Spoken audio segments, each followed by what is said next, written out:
Of course, it's that time of the year again. The year is coming to an end. We've seen a lot of new and exciting car launches in this year. And we are once again at the Buddh International Circuit. What are we doing?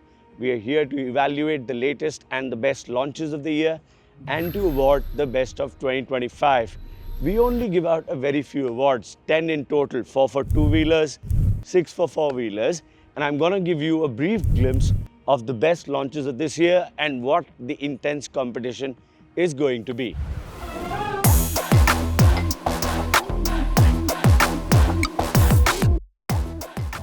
Of course, we've lined up the cars according to their size. So we get the big ones first up. This is the MG M9, an absolute luxury barge, a cruiser, something that is absolutely what I describe as a drawing room on wheels. After that, one of the most iconic SUVs of all time, the Toyota Land Cruiser in LC300 trim. This is something that I love driving on the road. It has tremendous road presence, and you know what? Most people just leave you alone, so that has to give it some extra points. Another one of my favorite SUVs, the Aston Martin DBX in 707 form.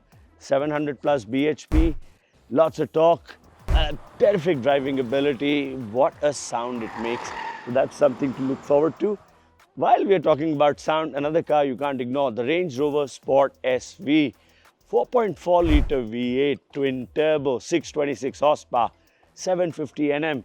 And I was driving this yesterday on the expressway in SV mode. This thing is insane. It's fast, it's brutal, and it sounds like the devil's taking a big shout.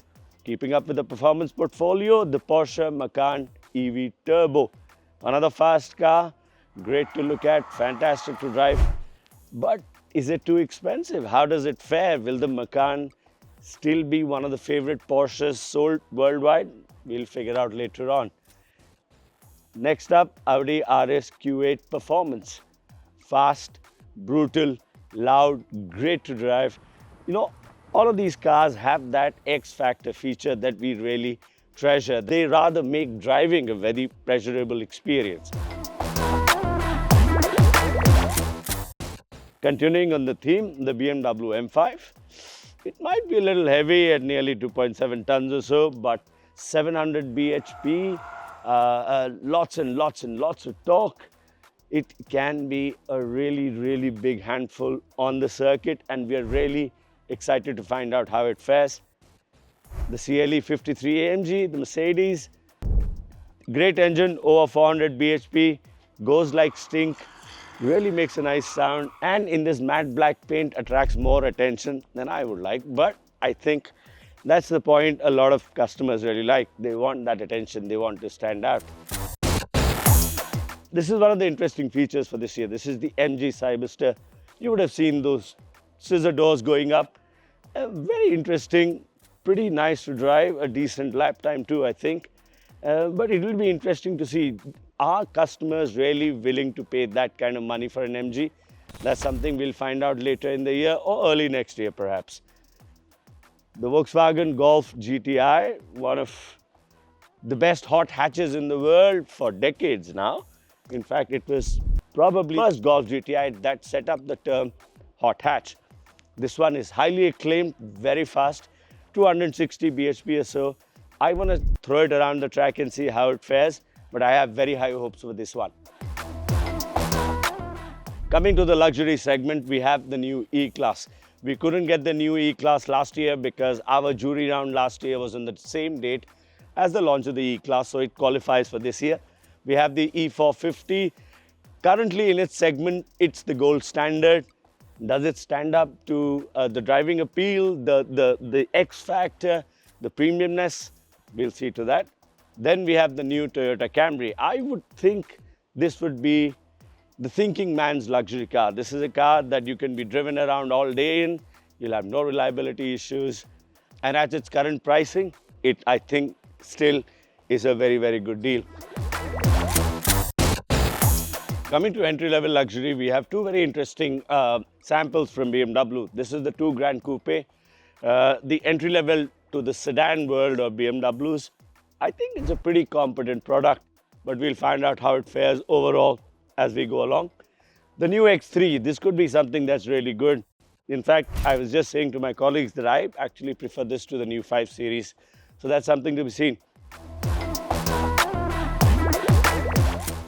Talking about luxury, now this could be an interesting concept. This could be somewhat controversial.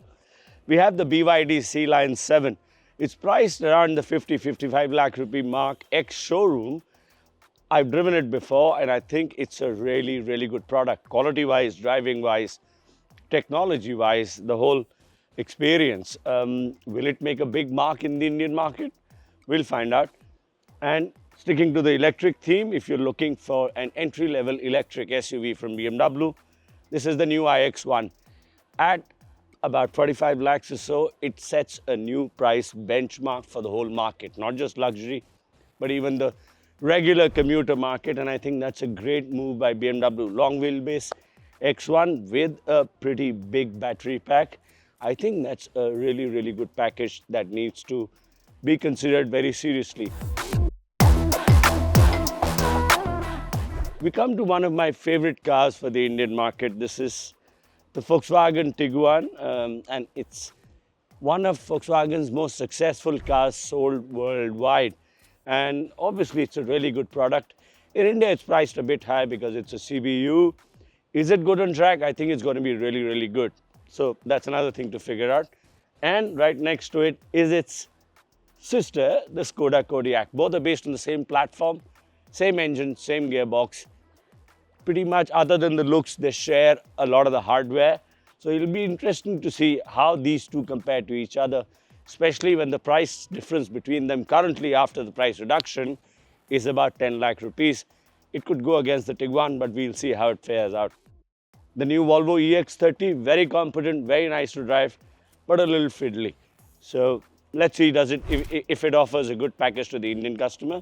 A more commuter choice, the BYD eMax 7, an upgrade to the eMax 6. Would you buy this to drive yourself? Would you buy this to be driven around? Good questions to ask. Now we come to a few cars that are currently on social media, online, among customers. The most hyped up, the most anticipated. We have the Mahindra XEV9. That's very funky looking, very aggressive, very, very sharp angles, big battery pack, lots of power, lots of options there. The new Tata Harrier EV, that's also a really, really good product at a pretty decent price. Then we have the Mahindra BE.6, another product that has created waves in the market. And a brand that wants to create waves in the market is VinFast from Vietnam. This is their VF7. That's one of the two offerings that they're selling in India. It'll be interesting to see how it fares on quality, on space, on value. We have the Creta EV that's been around for a while, and that is actually a pretty good product. It's got two battery pack sizes, and the pricing, I think, is pretty decent. So lots of EV options in the lineup this year. Coming to, well, you could say, technically the sister of the Creta is the Carens EV. 3-row options, 7-seater, pretty competent, good battery, and actually a pretty good price too. This is the VF6, the smaller sister of the VF7 from VinFast. One of the big contenders for the year, the Maruti Suzuki Victoris. Now, you know, it's a complicated situation. Is this the Grand Vitara? Is this a cousin to the Grand Vitara? What happens to the Grand Vitara after this? Will it impact the Grand Vitara sales? How competent is it as a product? All of these questions we'll try and answer in our review. Then we have the Kia Syros, definitely aimed at the customer that wants to sit in the rear seat. In a size of this dimension, in a car of this price, I think it offers a very competent package. We also have Škoda's first sub-4 meter SUV. It is their smallest and their most budget-friendly offering in the Indian market, the Kylaq. I think it's great to drive, so it'll be wonderful to see what it does on the track. Last but not the least, we have the Maruti Suzuki Dzire. This is a big seller, both in the private and in the commercial vehicle segment. It'll be interesting to see if it makes the cut in the top 5 of the year. So here are 32 of our contenders. and we hope to be able to give you the best 5 deserving winners for the best of 2025.